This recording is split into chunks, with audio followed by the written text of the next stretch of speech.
I think we can kick it off.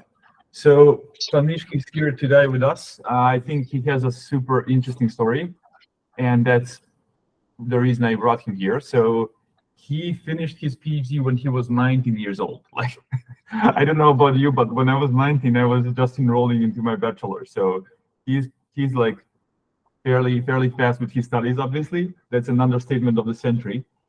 He's also the founder and CEO of the MedARC, which is the research organization basically funded by Stability AI that focuses on medicine. And he's also research director at Stability AI. He gave his first TEDx talk when he was 9 years old. Correct me if I'm wrong, which is, again, yeah, that's correct. fairly ahead of his curve. So welcome, Tanishq. He's gonna tell us a bit more about his journey and about his work in medicine. So I'm gonna hand it over to you. You can kick it up. Yeah, sounds good. Let me just share my screen. Just a quick note for people. So Tanishq will be making breaks throughout the presentation, and that's going to be the perfect moment to ask a question. Just raise your hand, and I'm going to curate. So please don't start speaking before raising the hand, just to allow us to curate this nicely. Okay, awesome. Yeah. Okay, so yeah, can everyone see my screen? Yes. Okay, so I'll get started then. Yeah, I'm happy to be here. Thank you, Aleksa, for inviting me. And yeah, I'll be talking about a little bit about my story, as well as mostly talking about what we're doing at MedARC and just kind of generative AI in medicine and the sort of possibilities in this field, and how you guys can get involved too if you're interested. Okay, so yeah, this is what I wanted to show at first. So anyway, basically, as Aleksa mentioned, you know, I've had kind of I guess an interesting life story so far in terms of what I've been doing. I had a bit of an accelerated education. I started, you know, community college at 7 years old. So community college is like in the U.S. it's like a junior college, a 2-year college. So you know, I was taking college classes already at a pretty young age, and I graduated high school quite early on as well, and obtained the associate's degrees, which are these 2-year degrees in the U.S. And then I started at University of California, Davis, which is the four-year university, to get my bachelor's. So I started at UC Davis at age 12, and then graduated in 2 years, since I already completed some of my coursework at the community college. So I only required 2 years at UC Davis.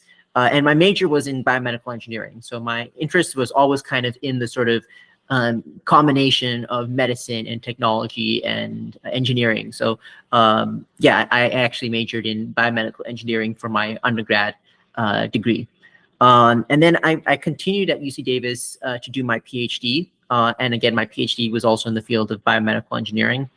And yeah, I just finished my PhD just 5 months ago, and I was 19 years old when I finished my PhD. So yeah, it's been an interesting journey so far.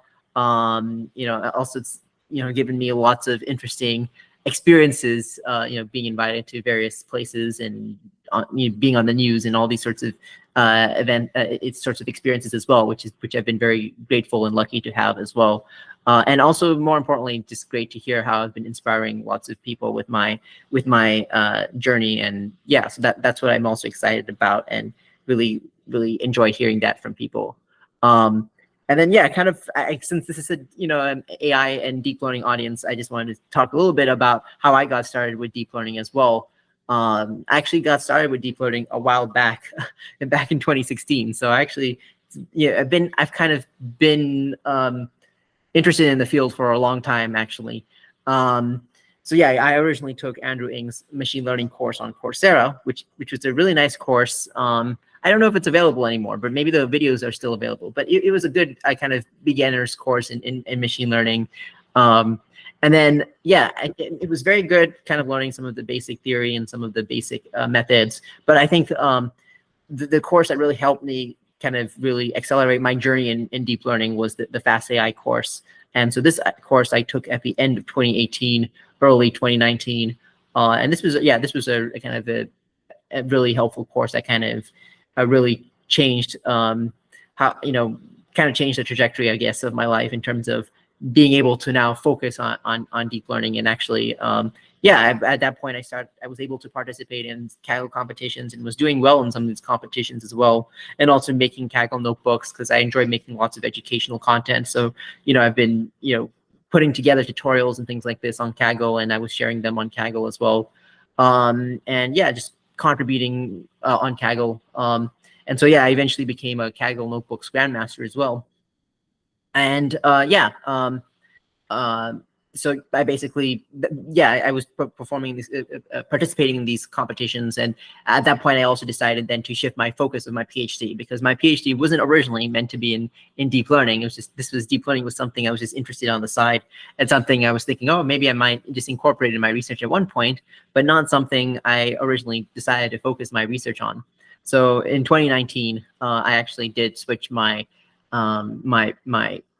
research focus to medical AI research.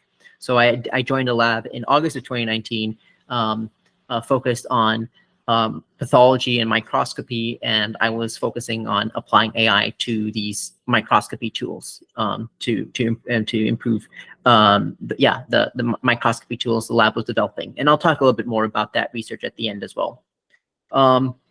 Yeah, so that's a little bit about my journey.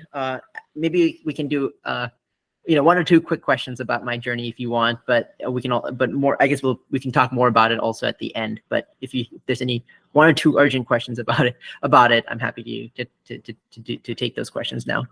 I have one question. Like, you nonchalantly walked us through that list of like putting on numbers. Like I started my college with 12 or 14 or whatever. Like, please, like, tell me what was the day in your life when you were like 5? When did you start learning, and what do you think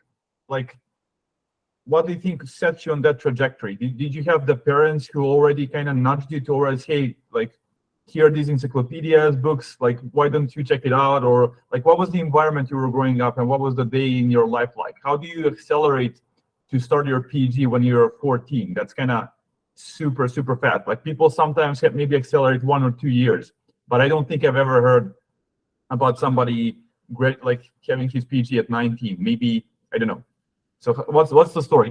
Tell us a bit more of the juicy behind the scenes details. Okay, sure.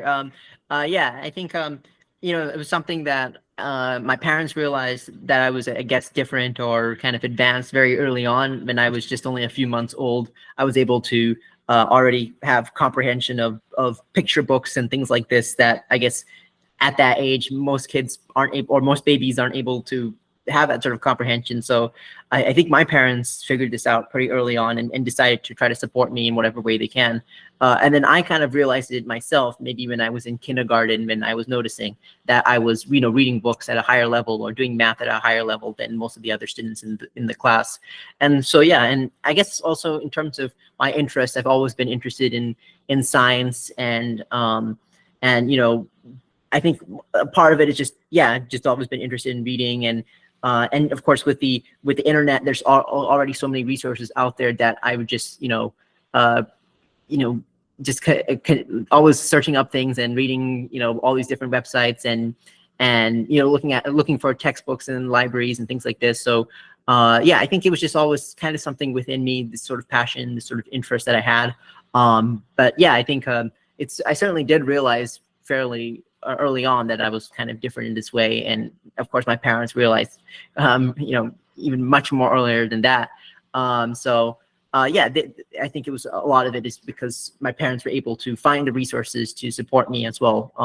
So that was also a huge important factor, to help me give resources for helping me to read 4th or 5th grade level books when I was in kindergarten, and doing 6th or 7th grade math when I was in kindergarten, these sorts of things. So yeah, that's also that was also a huge part of why I was able to pursue this sort of path. But again, a lot of it just depends on a lot of it depends on the parents and how they are supporting the children, and also not necessarily to push the children, but to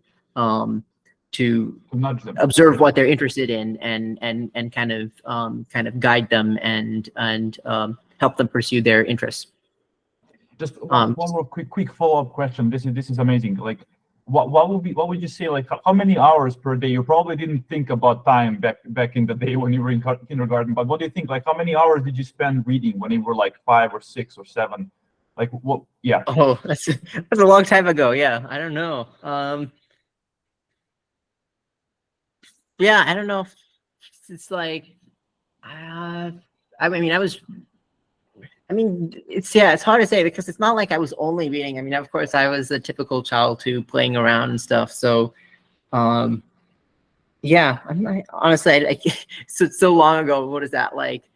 15 years ago, and I was Or only maybe 5 even years old. maybe not 15 years ago, but like when you were like 7 or 9, like how many hours did you spend just like obsessively reading and learning stuff? Like I guess I'm just trying to understand a bit better Yeah. that I think aspect. when I was 7 or 9, certainly, at that point I was taking college classes and, trying to finish my high school and things like this. So certainly at that stage, I'm probably spending most of the day reading and studying and things like this. But certainly, I mean, I think, let's say, yeah, I'd say, I don't know, maybe like 10 hours or something like this. I'm not 100% sure, to be honest, but yeah, it was quite a while ago. So.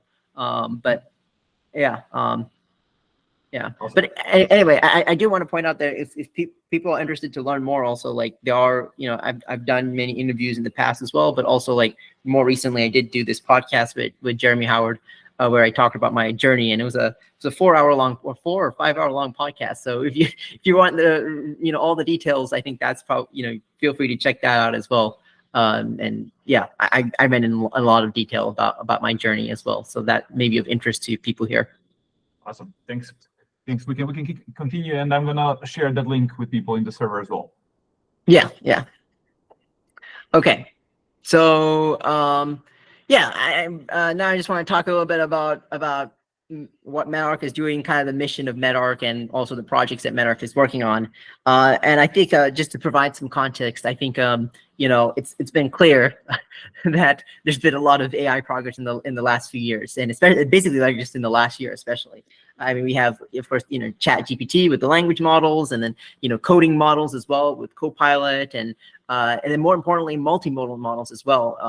I think that's also a huge development that's been happening over the past 1 or 2 years, is the rise of these multimodal models like Clip, and even just recently, I guess last week was the Lava 1.5 model that's also quite impressive in its performance. And then of course things like GPT-4 and all these sorts of models now. I think the multimodal aspect is becoming that's another important aspect of AI progress. And then of course we have the amazing image generation models as well. So we have all these amazing models that have all these amazing, interesting applications. So of course, being in the medical field, the question of course is, how relevant are these models to medicine? And I think the answer is, of course, an overwhelming yes, in terms of people are now developing foundation models for medical applications. And this is right now, for example, the top foundation model for medicine is this, or I guess the top language model specifically is the one developed by Google, which is MedPom-2. And you can see it's just, the performance, has been steadily improving over the last several years. And, we are getting to the point where, we are reaching models that have accuracy on these benchmarks that are comparable to clinicians and doctors. And this is really exciting that, we to be able to have these foundation models for medical applications. But I think one aspect of this that maybe I think people here can relate a lot to is the fact that, we have some models that are open source and we have other models that are closed source. So, you can see like the open source models are the ones that are maybe, not doing so well. And, there's a huge gap, I think, right now, especially in the medical area between open source models and closed source models. And, there are many different reasons for this, but of course, in these sort of cases like Google and OpenAI developing their models, a lot of it is just that, they have their closed source, GPT or POM models that they're not releasing. And even if they're using public data to then train these medical models, they don't have they're not necessarily releasing these models. So part of what we're interested in is what can we do to kind of democratize access to these sorts of models and allow researchers to better investigate potential use cases. So I think there's a huge need for open source foundation models in for medicine. So that's kind of one of the key interests that we have at MedARC, is to develop open source foundation models for medicine. And then the other thing is, like, it's, the important part is to develop foundation models specific to medicine. Like, most of these sorts of foundation models that are out there, they're not necessarily specific to medicine, and that really does show in terms of their capabilities and knowledge. It's only with like some of these models like GPT-4 mainly, and mainly like GPT-4 is one of the few kind of general purpose models that also does have fairly good medical knowledge. But most of the other sort of general purpose foundation models don't have very good medical knowledge. And even that's also true for the image generation ones. Like, you can see here, like, if you ask for a lung X-ray, it just gives you this sort of stylized image of a lung X-ray. It doesn't actually look like an actual X-ray with whatever sort of symptom you're asking for, or like this sort of histology or pathology image, under the microscope, these sorts of images of tissue specimens under the microscope. And yeah, it just looks like, it kind of vaguely looks like these sorts of images, but it doesn't actually capture the sort of maybe the disease that you're maybe trying to investigate or whatever. So there is a need for these, again, kind of going back to this point, a need for open source foundation models specific for medical applications. And again, just like the reason why is that there's, again, this big domain shift between general purpose data and medical data, and I think there may need to be different strategies to deal with medical data rather than what's out there already for the sort of general models. Yeah, so that's again kind of the point we're trying to make here. But basically, how can we kind of tackle this? The approach that we're taking to tackle this is through decentralized AI communities. This is something that we've seen time and time again seems to work quite well. We've seen Illutra AI releasing all these sorts of data sets and models that are very popular and very useful. Same with Lion, and even some of the other ones like OpenBioML contributing to efforts with open source replication of AlphaFold, or Copper AI developing RLHF libraries and frameworks and research in that direction. All of these different communities that are making a huge impact, and they're decentralized, and we have collaborators from around the world helping out, and it seems to work quite well. So this is something that MedARC is trying to do, and that is kind of the mission behind MedARC, which is exploring this novel, open, collaborative approach to medical AI research, and basically utilizing this approach where we have these decentralized medical AI communities, decentralized AI community, in order to pursue the development of foundation models for medicine and to tackle clinical problems. And being this sort of open source AI organization, this AI community, we aim to release all our models and data sets and code and publishing our results, and just overall also just building a community for medical AI, and a community where both clinicians and doctors and academic researchers and programmers and engineers can all kind of participate and be involved. So with that said, I guess I'll talk about a few of the projects, and I'll talk about, first of all, the first two projects is what I'll be talking about. And then we also kind of just to hint at what's next, we also are working on language models as well. And that's something that's kind of in active development right now.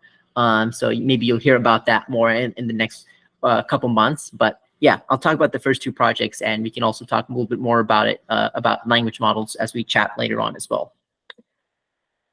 Okay, so yeah, I wanted to first talk about this project that was done in collaboration with Stanford, and this is I think quite an interesting project where yeah, this was led mainly by researchers at Stanford. They have a AI in medicine kind of center there, and there was a lab there that was interested in working in this direction, and we were happy to support them. And yeah, this is kind of one of the first projects that we had at MedARC.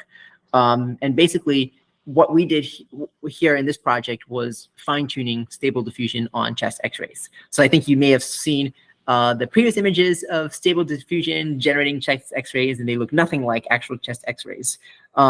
So here, there are all these public data sets of these chest X-rays, as well as descriptions of them, just basically what you would see in this sort of regular report that you have, a radiology report. And so these are the descriptions that we use for the chest X-rays, and we can use that to fine-tune a stable diffusion model. And so, yeah, we have the stable diffusion model that now can generate whatever chest X-rays you describe with whatever sort of symptoms or whatever sort of features that we want in that chest X-ray. And you might ask, why is that useful? I think that the reason for that is shown here on the right. Is basically you can use this to actually generate synthetic data, and you can use this synthetic data to actually improve the performance of models. So you can see kind of in this table here, you have the top, which is the R is the baseline, which is the rail data. You're getting some decent AUC score and accuracy. Maybe you have the synthetic data, which, if you just train on synthetic data. So here, for example, you're training on just 1,000 samples of synthetic data. You are getting pretty good performance even with just that. And then more importantly, if you are combining synthetic data and real data, you actually see an improvement in performance. So you have here, the 1,100 samples of real data and 1,100 samples of synthetic data. And you can see that gives you a much better performance than just the real data. So, that, and then you kind of see similar results with the big data set as well. So combining real data and synthetic data generated by this model gives you better performance for a classification. So this is like a classification model that may be classifying and diagnosing the X-rays. And you can see that using the synthetic data generated by the stable diffusion model, we can improve these classifiers. So that's a very interesting result, by itself. But then there are also many other applications that you could imagine of these sorts of models. For example, there could be interesting clinical education applications. So for example, you can imagine medical students or instructors would use these sorts of image generation models to generate examples to study from, or things like this, for example. So there are various different applications you could think of for why image generation would actually be useful. And this is something not many people think about. Like, people will be wondering, why would you want to use stable diffusion to generate X-rays? Like, that doesn't seem like something that would be very useful, but it turns out there may actually be lots of different applications. Another sort of interesting direction which we are planning to pursue is trying to use these sorts of the stable diffusion model that we train, the features of those models for doing things like segmentation and classification, because you are training this sort of UNet, and it has to learn relevant features of the X-ray. So in a way, it's like maybe this sort of training this sort of diffusion model can be some sort of like pre-training task in a way that then you can use that sort of UNet later down the line for various applications as well. Using the features from that UNet for various applications for, again, classification directly with that, or segmentation, or all these sorts of other applications as well. So yeah, this is a very interesting project, I think, and we also want to expand this to not just chest X-rays, but to other domains as well. So yeah, there's a lot of work that could be done in this space.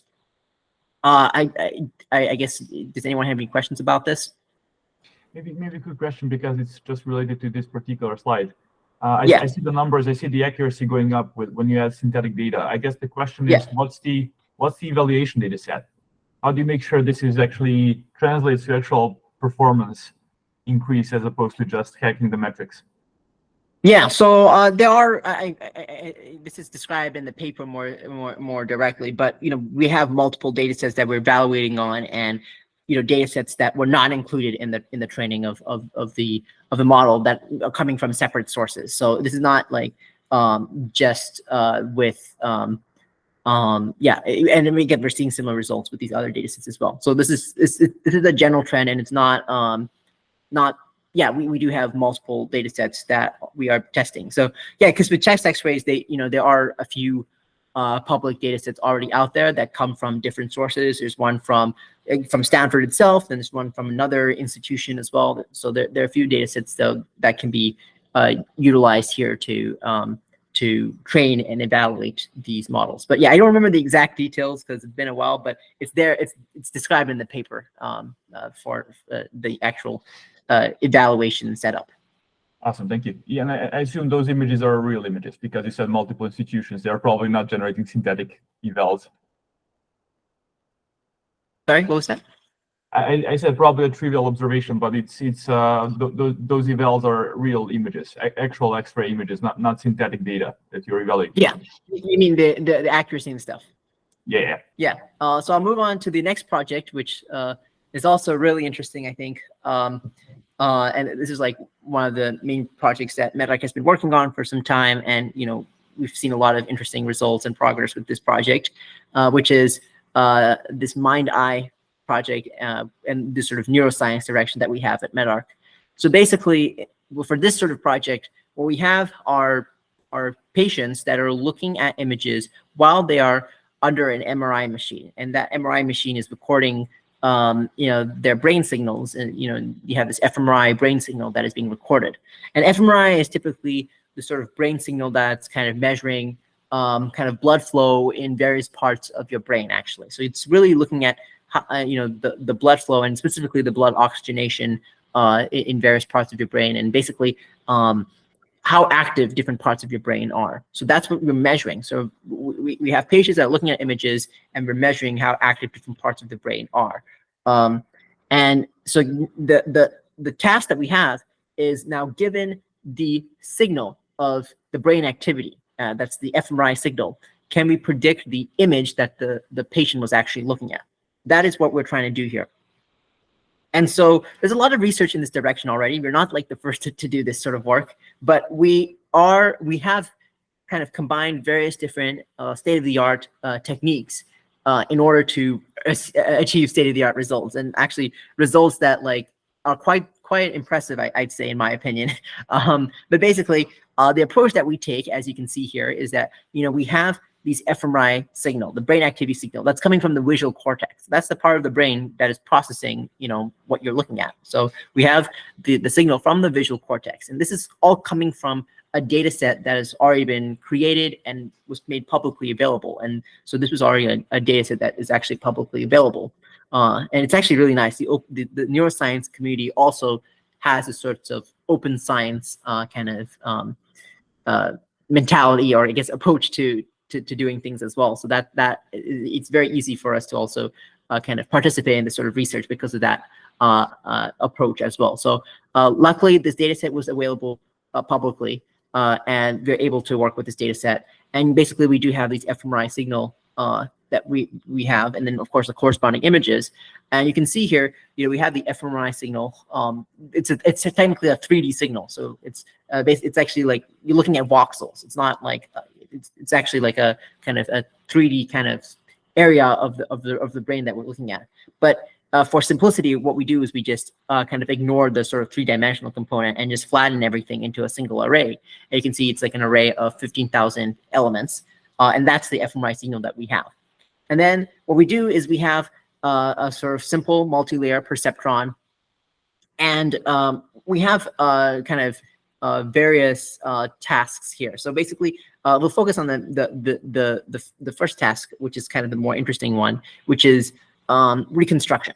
So basically, we take our fMRI signal, we pass it into a multi-layer perceptron, and then this multi-layer perceptron is passed into a diffusion model, and this diffusion model gives you finally another sort of vector, which is this clip fMRI embedding.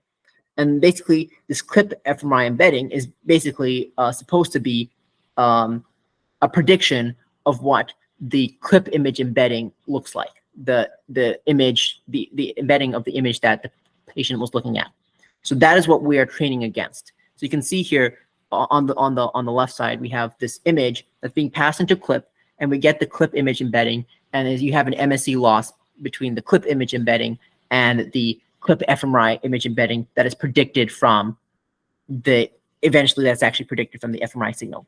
So basically what we're trying to do is we're trying to take the fMRI signal and predict the corresponding clip image embedding. And we have these few steps to do that.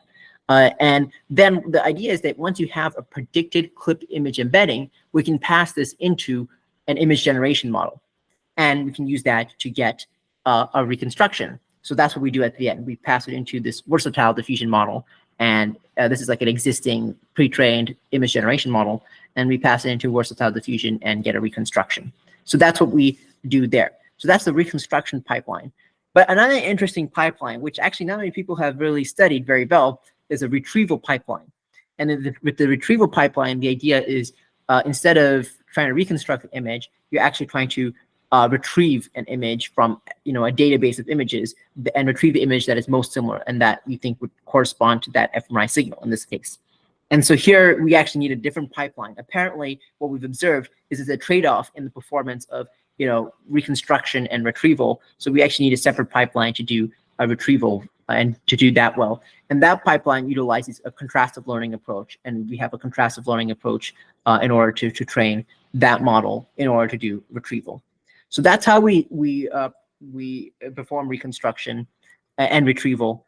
And then also, like, this is done with the clip image embedding, which, this is kind of a more high-level semantic approach where we're looking at kind of what is actually in the image. So, for example, in this case, you have a surfer. So you have a surfer surfer in the sea, and you have that image there. And you get a prediction of also a surfer that's in the sea. But there's not much information of like the low-level details. I mean, it could just be any random surfer in the sea, right? It isn't, like maybe the person was looking at a surfer in the sea that was, maybe on the left-hand side of the image, or maybe the surfer was on the right-hand side of the image, and you don't really get to capture that as well. So, we also have this low-level pipeline that kind of captures some of the lower-level features of the images, like the position of a person in the image, or just some of maybe the color, these sorts of features, some of the more lower-level features.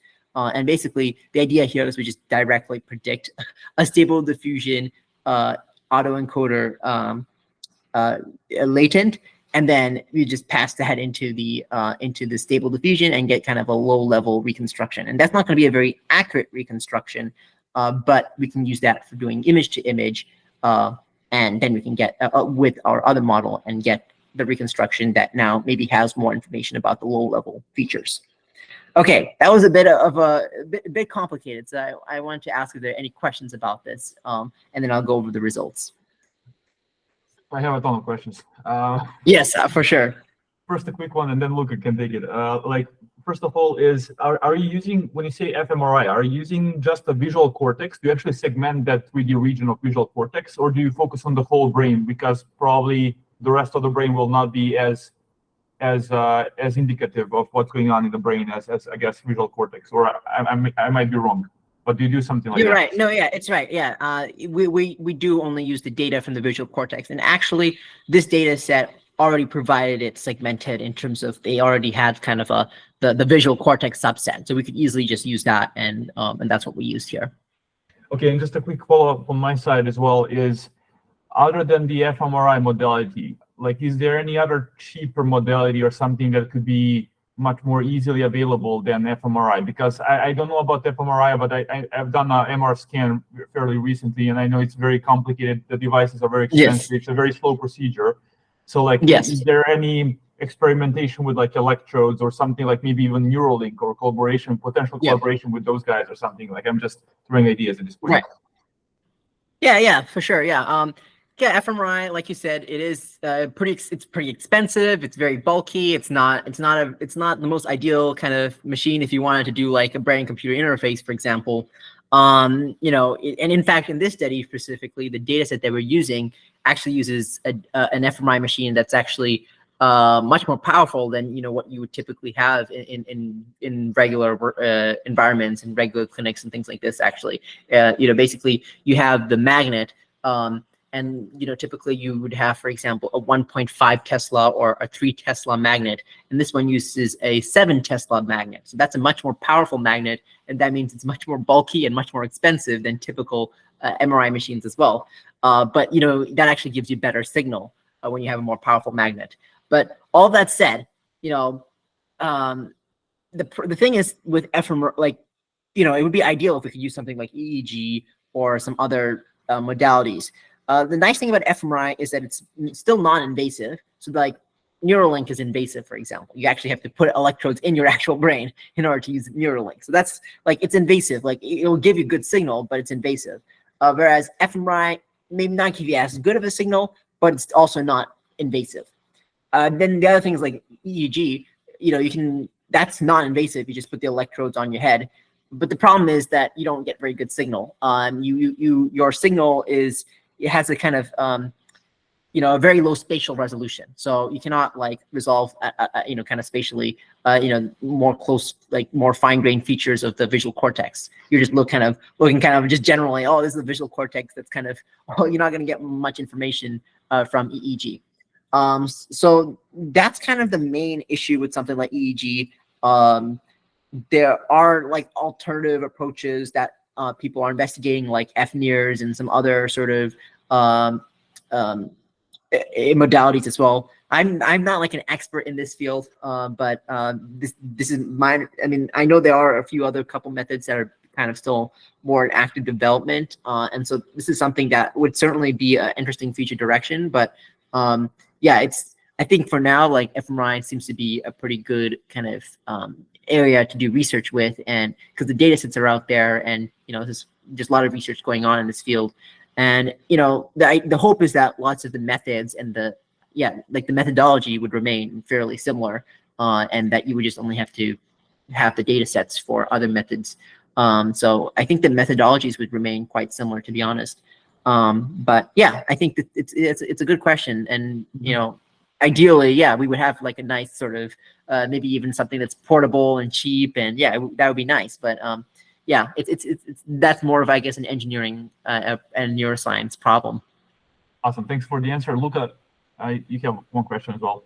Yeah, thanks. So is the only motivation for having different embeddings for retrieval and reconstruction the performance, that the ones that you use for retrieval don't need to be as good as the ones for reconstruction? Yeah, I guess what we've noticed is that like a model, like, yeah, there's this sort of trade-off between retrieval and reconstruction. Like, yeah, I guess a model, yeah, when we try to train it to do well for retrieval, that embeddings don't work as well for reconstruction, and vice versa. I guess, yeah, maybe there's just sort of different features, and yeah, it's just kind of what we've observed, I guess, in terms of developing separate pipelines for this. Thanks. Okay, yeah, I'll just go over the results. And you can see them right over here. Like, so basically what we have, so yeah, I just one thing I do want to mention actually is that we have, the way we do this is that there are, like, for example, 8 patients in this study or something like this. I think there may be a total of 8, but only like 6 have usable data or something like this. But anyway, the point is there are fewer patients in the data set that are looking at all these images. The way we have to do this is that because, like, I guess people's brains are different, the signals will be kind of different, and they have different dimensions, for example, and they're not necessarily aligned with each other. So we actually do have to train like separate models for each patient. But the way we do that is, of course, we make sure that the images that the patient are seeing, they're in the training set are going to be different from the one in the test set. So any of the images that are shown here weren't in the training set, for example, which of course is an important thing to consider. That's the kind of setup that we have here. So, we have some of the data where the patients are looking at like a few hundred images or so, and that's what we train on. And then there's separate images that the patients were looking at, and that's what we're testing here. And basically, given these separate images that the patient was looking at, can we reconstruct from the fMRI signal?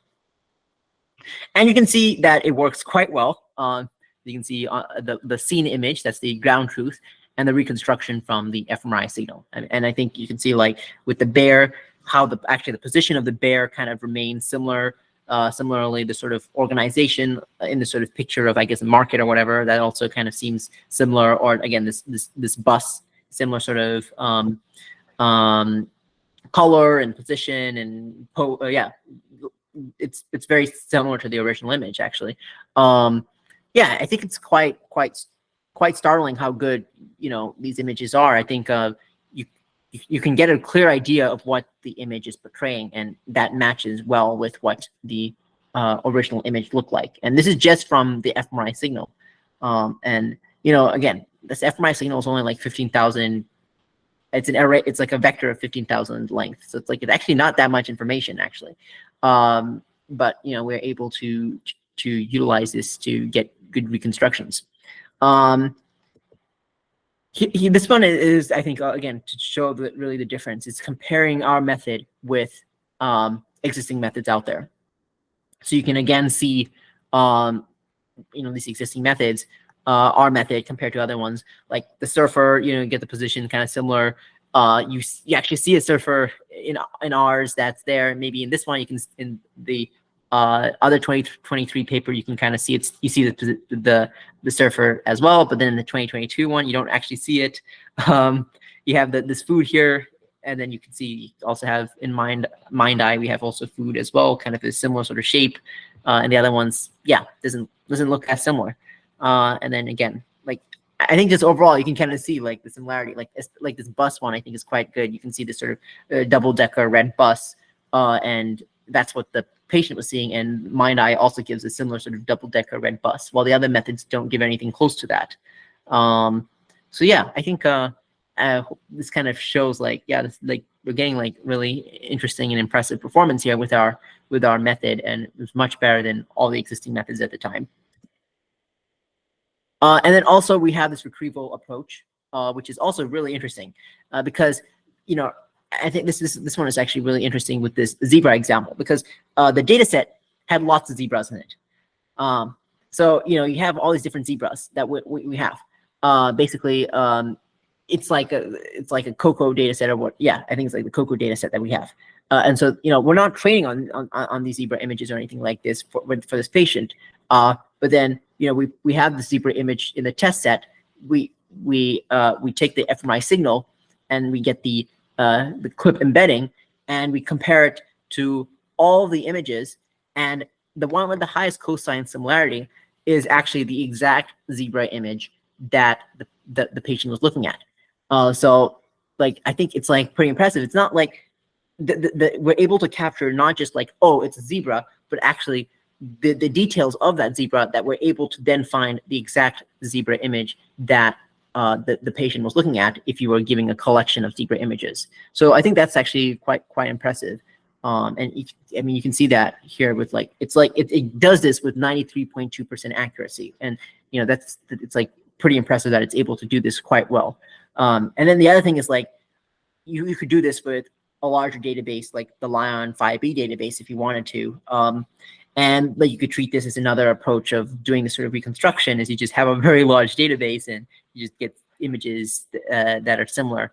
And that's kind of like kind of an approximation of the reconstruction. And you can see that, again, you can basically retrieve images that are quite similar to what the patient was actually looking at, just based on what we're predicting from the fMRI signal. And of course, you know, we have some quantitative results to kind of, you know, hammer the point home.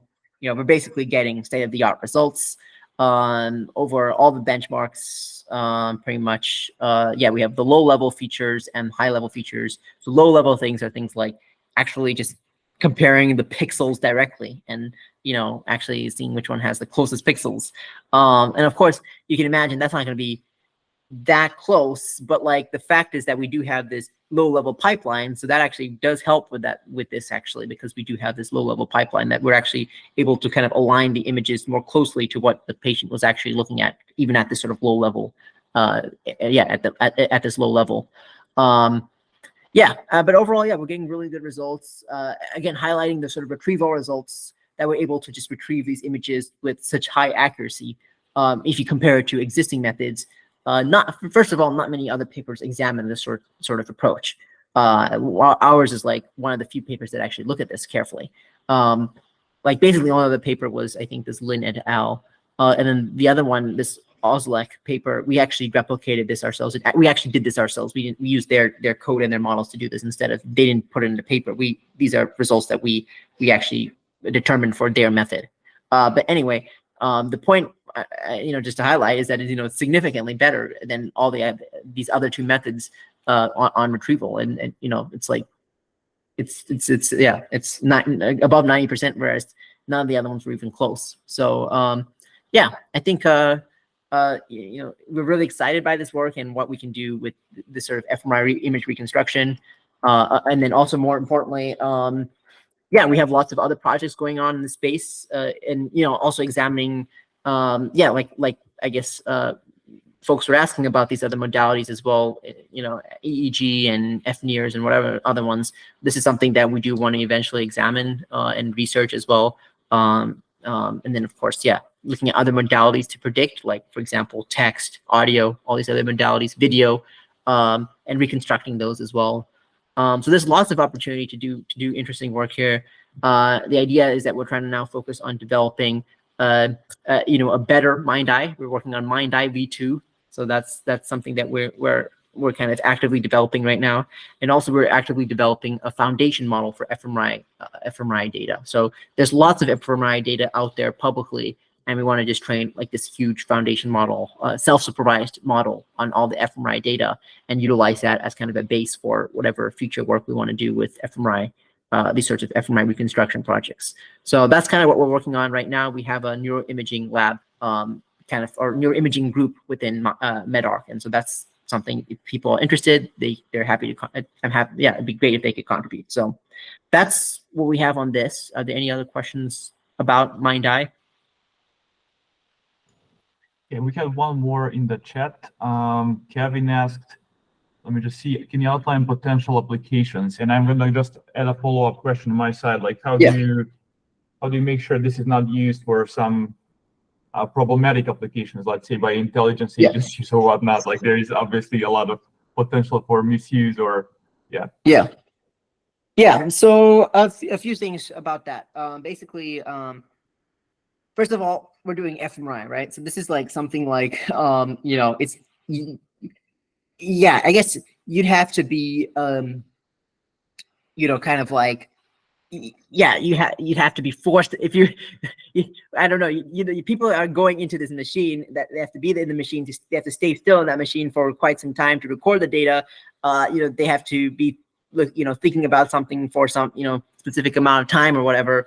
It's not like something like, it wouldn't be very easy to like, I don't know, you'd have to like somehow force person to go in there, and then like they have to like stay and think about the thing for, an extended time to get that signal. So like, for fMRI specifically, I'm not as concerned about the harmful applications for fMRI.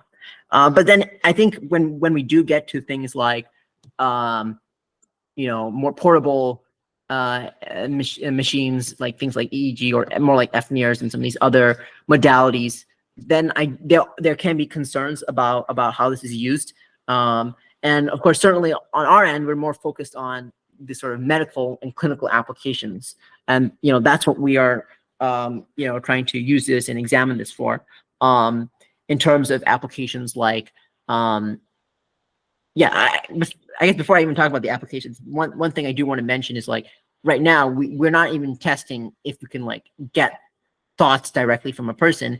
The person is looking at an image, and we are examining how that person is perceiving that image. So it's not even like currently, we're not currently like actually, doing this sort of mental imagery reconstruction, as people call it, where the person has a mental image and reconstructing that. We're actually looking at what a person is looking at and trying to reconstruct what the person is currently physically looking at. And theoretically, it should be possible to still get the mental imagery. Like the signals should be similar, and both are happening in the visual cortex and being processed similarly. So theoretically, it is possible, but of course there may be differences. So you cannot like probably directly take a pre-trained model for this sort of image reconstruction and use it to just get people's thoughts. You'd probably have to train a separate model or like fine tune a model specifically for mental imagery reconstruction, for example. So that's one aspect. And then the other aspect is, yeah, like the sort of research that we're interested in is, first of all, you can still do a lot with the sort of image reconstruction. If a person is looking at an image and you try to reconstruct the image, you can imagine that based on the person's mental status, how the image gets reconstructed will look different. Maybe if a person is depressed, the image may look more bland and dull, for example, or, you know, just based on how the person's mental status, you know, there may be some interesting, for example, diagnostic applications or to be able to study brain function. So that's something that we're interested in, is using this to actually study brain function. So even at this stage, I think a lot of these tools will have interesting medical applications and clinical research applications, but outside of that, I don't see like this, for example, at this current stage being used for other applications. In the future, of course, you know, that may change. And honestly, we don't have the answers to, you know, how to prevent these sorts of other issues. I think part of it is just like, you know, if people are not thinking about the thing that people are thinking, like, then you're not going to record the thing. So like, you know, that's part of it is just like, yeah, I think there's that aspect of it, but like, yeah, it's certainly a difficult problem, but honestly, I think like a lot of the benefits will be really, yeah, will kind of outnumber the harms in terms of like being able to develop novel clinical diagnostic tools and brain-computer interfaces, and, you know, helping, for example, locked-in patients in coma, all these sorts of interesting applications that I think, you know, it's certainly worthwhile pursuing these sorts of research to help people in that way. Hopefully that answered your question. Awesome, thanks. Okay, last thing I wanted to talk about, kind of just maybe, yeah, just briefly, was just like, you know, we're doing all kinds of interesting work at MedARC, you know, looking at generative AI in medicine. But I also just want to kind of briefly talk about like work that I was doing personally during my PhD, kind of also in the generative AI in medicine space. So like, I've always been kind of in this space, like with generative AI in medicine. And specifically, like, I was actually using GANs. And I mean, that's like still generative AI. It was I guess at that time, kind of a more primitive form of generative AI. And it's like, maybe people don't consider it now as generative AI, but it certainly was at the time, I'd say. And it was this, you know, that was the best tool at the time. And it surprisingly still is a quite good tool even now for specific applications. You know, we were working on coming up with interesting applications for GANs to enhance novel techniques for microscopy and pathology. Basically, what I was doing in my PhD was coming up with a new deep learning powered workflow that's much faster than the standard workflow of getting to examine tissue specimens under the microscope. Like, the typical workflow for doing this takes like 8 hours, because actually it takes a lot of effort to actually process the tissue and prepare it to be viewed under the microscope.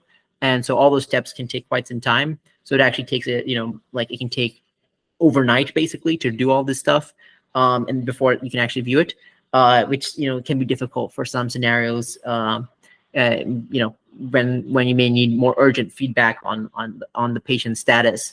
Like, for example, people need feedback even during surgeries on the patient's status, and, you know, still, like, people try to do similar sorts of things, but it can be quite difficult if you're doing it in a surgery, when, you know, it's kind of time sensitive. What I was working on was, you know, there are various microscopy techniques that have been developed that can give you images in just you know, a couple minutes without needing to worry about all this tissue processing. And so you can get, you know, these images very quickly, or even just in a couple seconds. But then the problem is that these images don't look like standard images that doctors are used to interpreting. So I developed AI tools specifically using GANs to convert images to look more like to look more like the standard images. So I'm transforming the images to look like something a doctor can more easily interpret. So you can see, like, you know, you may get these sorts of grayscale images, but then using our method, we get these pink and purple images that the doctors are more used to interpreting. And so then the doctor could say, oh yeah, that's actually cancer, or whatever they need to do, and instead of looking at the other image that they're not familiar with at all. But so that's kind of what I was focusing on. In some of these tools, you can use them to even image in 3D. That was something that we kind of examined a bit, is doing this sort of 3D imaging. You can get these sort of 3D kind of volumes, and you can provide that in the sort of format that the doctors are used to and are familiar with. And this is something that people have not looked at and done before, which is quite interesting. And all this was done with these sorts of GAN-based approaches. And then this isn't like, I showed one method here, which provides these grayscale images, but then there are other methods we can apply it to as well. So like this is another microscopy method that I applied my methodology to, and I was using the cyclogans to do this sort of conversion. So yeah, that's what I was actually focusing on my PhD. So I was always working in this field of kind of generative AI from the beginning of my deep learning journey, I guess. So I'm really excited to just like always be working at the frontier of this field of generative AI in medicine. And yeah, I think that's kind of yeah, I've just been really excited about this field. And yeah, with that, I want to briefly also just mention how people can get involved if they want to get involved, just like I have been working in this field.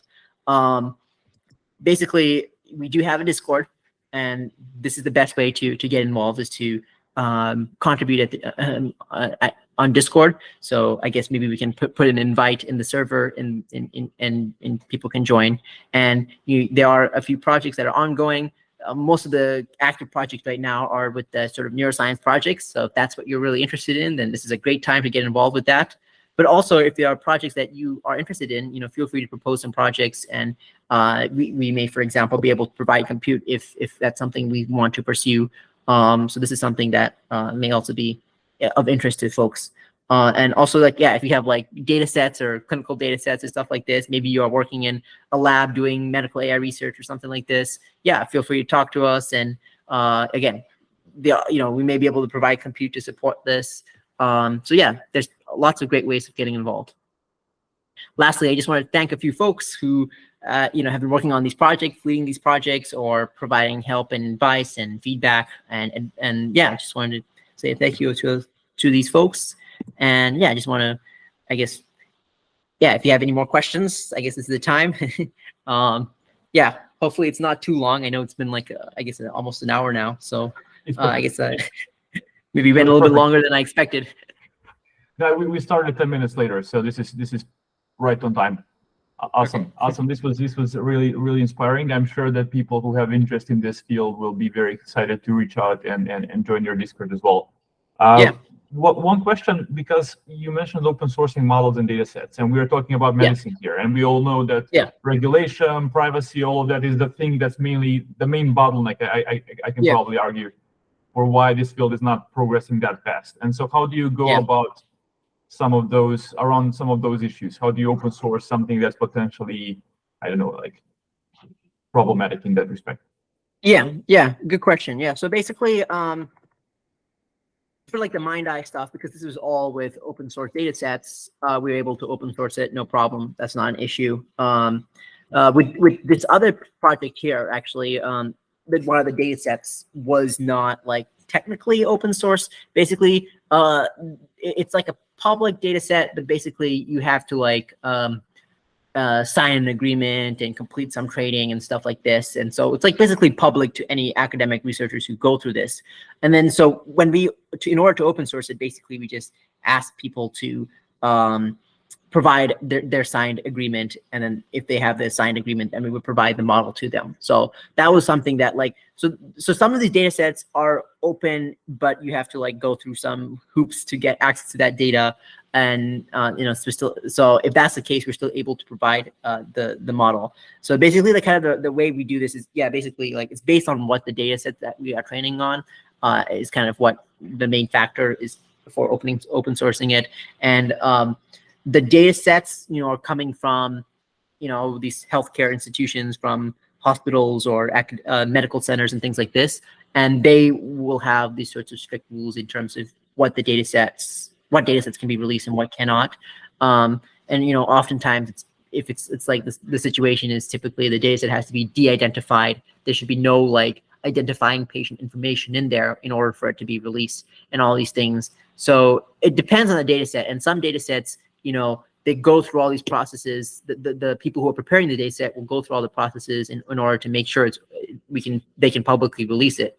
And in other cases, that may not be the case, and maybe it's kind of gated behind some sort of agreement or something like this. And so that means that we cannot also like completely open source our model, but we can maybe do some sort of similar sort of gating kind of thing with our model. So we just have to like, it's basically more kind of on a case-by-case basis with the data sets and the models. Whereas I think maybe in other fields, it's less so that like, that's not as much of the case. Like, you know, you get a data set and it's usually like, oh, something that you can at least release non-commercially. Here, you know, we just kind of have to treat it on a case-by-case basis, depending on the data set and you know, whether or not that data set can be public.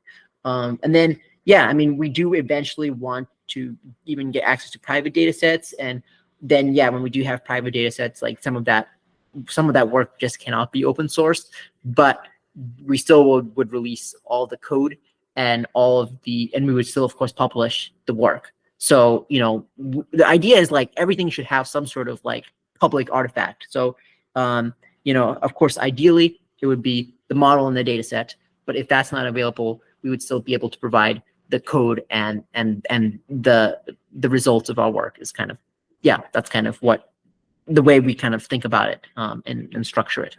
Makes sense.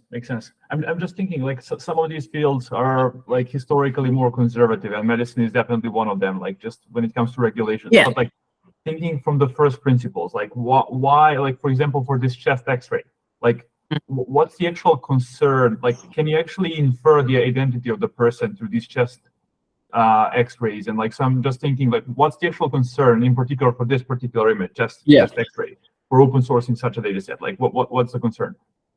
Yeah, like, yeah, there are certainly concerns about like being traced back to a specific patient or things like this. That is certainly a kind of a major concern with this data set specifically and these sorts of projects. So that one of the alternatives is like, again, going back to why this paper is actually kind of interesting is like, you know, in the future, you can imagine that you could try to train models on these data sets, and if you can ensure that you know, the patient identity, it remains private, and there's actually a lot of research that's going into this in the field actually, then you could release the model. And then also more importantly, the model then could be a sort of like kind of intermediary in terms of like, okay, now you have a model that can generate synthetic data that was actually trained on this other data set, but then all the data coming out of it is like private and kind of doesn't trace back to a patient. So we can release this, and people can use this instead of the original data set to train models on top of that. So yeah, there's still a lot of like research into going into how to make sure that it's private, but this is something where it's like, once that is in place, then these sorts of models can actually be very useful to actually provide the synthetic data completely open source and completely freely once you are able to ensure that it actually is completely private. Mm-hmm. But like, to be a bit more specific, for this particular image on this particular slide, yeah, how can you ever infer, like, how can you, unless there's some metadata about the geolocation or something like that encoded in the actual image file, but like assuming that's not the case, just given this image, how can you ever infer the identity of the person? Like, I think it's more like, unless you have a huge data set of the whole population and actual names next to these images, like how right. So the concern is more not necessarily like, so like the concern is like if the model may accidentally, for example, generate images that are, you know, like if the model accidentally memorizes a couple images and then generates those memorized images. So you don't want it to. What's still the concern there? If you generate an image that nobody can connect to an actual person, like even if you can memorize completely this image, like what is it worth? What's the fear? Sorry, what was that? Sorry. So even if the model completely memorizes these two images in particular, like what's the fear if it outputs those images? Like, because how can anyone know if it's just a random human or synthetic image? Like, let's say we have some powerful synthetic image and this is kind of completely hallucinated. How would you know that this is an actual person? Like again, maybe I'm asking naive questions, but like. it's not clear to me why is it actually like, other than this is the way we've been doing it for years and decades. Other than that argument, which I don't think it's a strong argument, because Right. requirements are recommendations, right? I don't know, like. Yeah. Yeah, I think it is some more of a concern in terms of like certainly, well, yeah. The thing is, like, if some of these images do potentially, like, maybe this is like not specifically in this case, but like some images may have like some data on even within the image. Like sometimes, for example, people write things or stuff on the X-ray, or like there's like some sort of metadata, or not really metadata, but because it's like part of the image. But sometimes that's there, so sometimes that can be an issue. But like I think generally it's just also like hospitals don't want like images of, I guess there's like a lot of just kind of again, that sort of conservative nature of these hospitals of like having patient data out there in the public. I think that's just like the sort of maybe kind of mentality of the hospitals. I think it's also not to have that out there. Like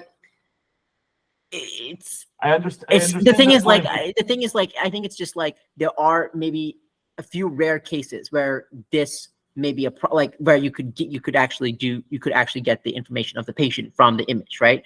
And then they just want to be protective of that. Given those few rare cases, they just want to, kind of pre-protect it. Like I said, like there may be a few images where from the image directly you can tell what the information of the patient. I mean, you can even tell just from this or some of these images. Maybe you can tell, like, for example, maybe the gender, or you could predict the gender, or the age, or some of this information. I mean, after all, people have trained even deep learning models to do these sorts of things. You can get already information from these images of, like, for example, the patient, some of the patient characteristics just from the image, and then on top of that, there may be some metadata on top of it as well. All these things can be used to potentially, for example, figure out information about the patient. And so they're just very kind of hesitant about that, if that is the case, and if that means that it would give you images that came from their data set. They're just kind of concerned about it. Awesome.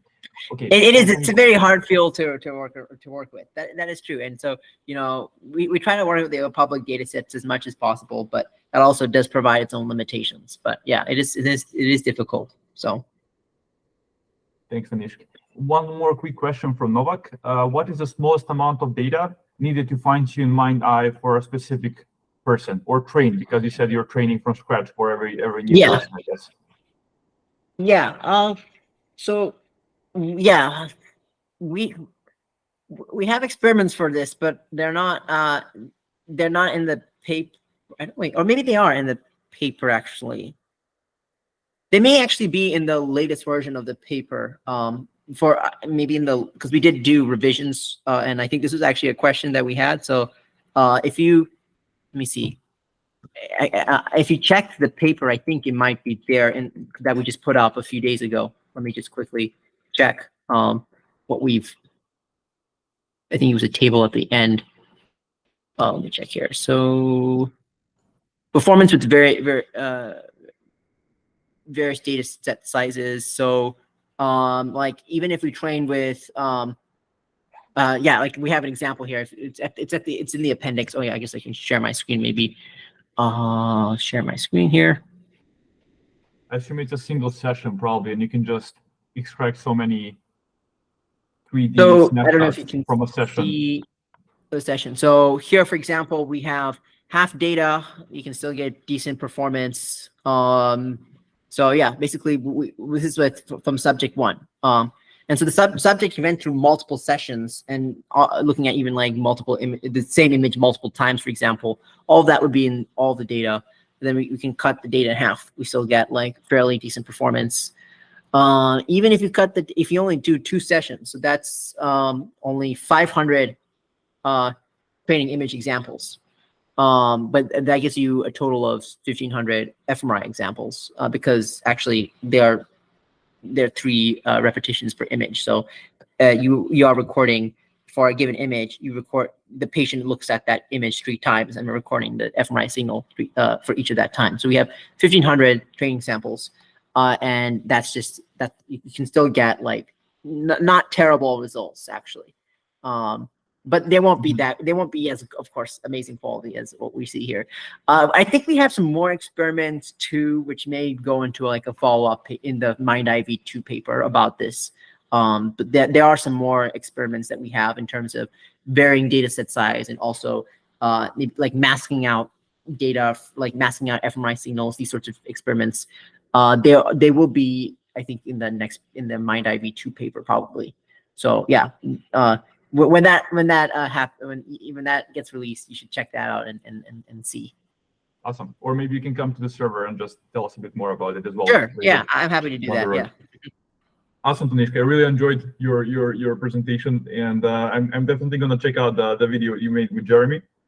So yeah, I think it was a really good podcast interview that he did. So if people are interested to learn more about my story, that's probably the best video right now, the most up-to-date one right now as well. So awesome, nice.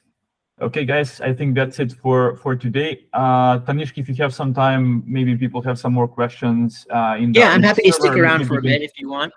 Yeah, you can maybe post hoc reply to people's questions if they have any in the general channel, for example. Okay. Cool. I'm gonna stop recording.